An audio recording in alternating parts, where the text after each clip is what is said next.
Howdy, High Tides. I'm Jed Hoffman with Beach Film News. This week is the second week of March, which means a few things. First, it's March Madness. I picked Alabama to win. Who did you pick? And two, it's almost spring break. Did you know that at Miami Beach there's a curfew for spring breakers? Here is a piece about spring break. Hey, High Tides. The third quarter is coming to an end, and spring break is about to start. But before you go rushing out with excitement, there are a couple things that you have to do to stay safe during this break. Since the coronavirus is still rampant throughout the world, there are many factors to keep in mind if you plan on traveling during spring break.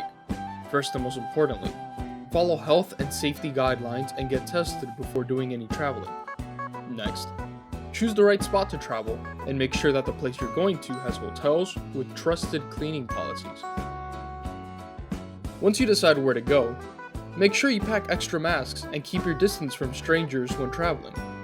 Finally, have a backup plan in case you do contract COVID-19 during your stay. For example, try to book flights or activities that are easily cancelable and changeable. While we do have the ability to travel to other places this year due to the accessibility of COVID testing, we would not recommend it.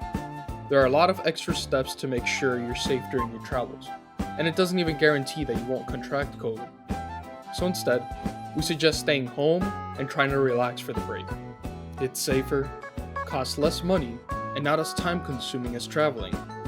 Well, now that you know how to be safe during spring break, how are you going to spend your break, High Tides? You just learned how to be safe during spring break. Now use this knowledge when you're partying at the Spring Festival, hosted by our very own Brazilian club. Did you know that February was Brazilian Carnival month? Brazilian Carnival has become an event that gets everyone excited. Every year, over 15 million people, including millions of tourists, attend Blocos de Rua, which are street parties that are held at almost every corner of Brazil. In addition to partying, schools of Carnival, also known as samba schools, perform in Brazil's largest carnival parade.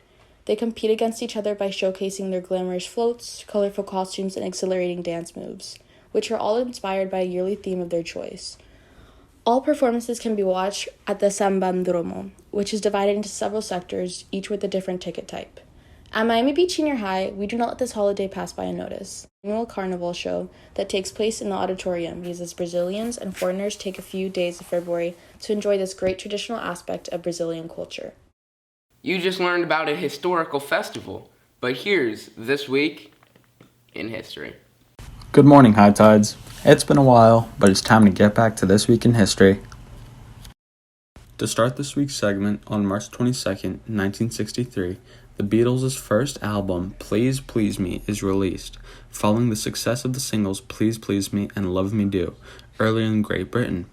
The songs included on the original album include Please Please Me, Do You Want to Know a Secret, I Saw Her Standing There, Twist and Shout, and many more. Most of the songs from the Please Please Me album were released in the US in 1964 on VJ Records label, introducing the Beatles. To follow that, on March 24th, 1958, Elvis Presley was inducted into the U.S. Army as a private and completed basic training at Fort Hood, Texas, before being posted to Freiburg, Germany, with the 3rd Armored Division. While in the Army, he studied karate, which he continued to study after his term in the Army finished as a sergeant on March 2nd, 1960. Up next, on March 25th, 1947, Sir Elton Hercules John, also known as Elton John, was born. Elton John is an English singer-songwriter, pianist, and composer, collaborating with lyrics Bernie Taupin since 1967 on more than 30 albums. John has sold over 300 million records, making him one of the best-selling music artists of all time. To conclude this week's segment, on March 27th, 1963, Quentin Tarantino was born. Quentin Tarantino was best known as a movie director and producer. His movies have developed a cult following because they are considered very different from other movies due to his different style of film, which relies on an unusual combination of violence and humor. Some of his best known and successful movies include Reservoir Dogs, Pulp Fiction, Four Rooms, Kill Bill, and Inglourious Basterds. Well, High Tides, that's it for This Week in History. Make sure to check in for the next one, and I will see you later. A group of people that has a lot of history are Native Americans.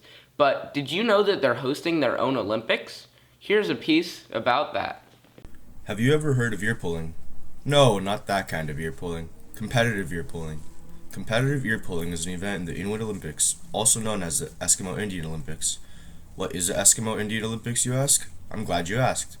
The World Eskimo Indian Olympics, or WEIO, started in 1961 and was held in Fairbanks, Alaska. The event started during the celebration of the Golden Days Parade, a multi-day celebration that honors Fairbanks past, and the event was sponsored by the city of Fairbanks. In 1970, a statewide newspaper, the Tundra Times, took sponsorship. Several changes took place under the new ownership, mainly allowing women to compete now and changing the name of the event from the Inuit Olympics to the World Eskimo Indian Olympics. The WEIO became a non-profit organization 6 years later. After nearly 50 years of being in Fairbanks, Alaska, in 2007, the Games were relocated to Anchorage, Alaska. However, the cost of the venue in Anchorage sent the WEIO back to Fairbanks since 2008. Sadly, due to COVID-19, the 2020 WEIO event was canceled, but the WEIO is scheduled to resume later this July for its 60th anniversary. Well, it's almost the end of the episode, which means it is time for Second Opinion. Last week, we asked you, the viewer, are you going to be wearing green this St. Patrick's Day? The answer, no, by a vote of 60% to 40%, with 60% of people saying they did not wear green this St. Patrick's Day. Now, this week's question is, are you going to be staying at home or traveling for spring break? Answer that question by scanning that QR code or clicking the link in the description. Well, with Beach Film News, I've been Jed Hoffman. You have been you.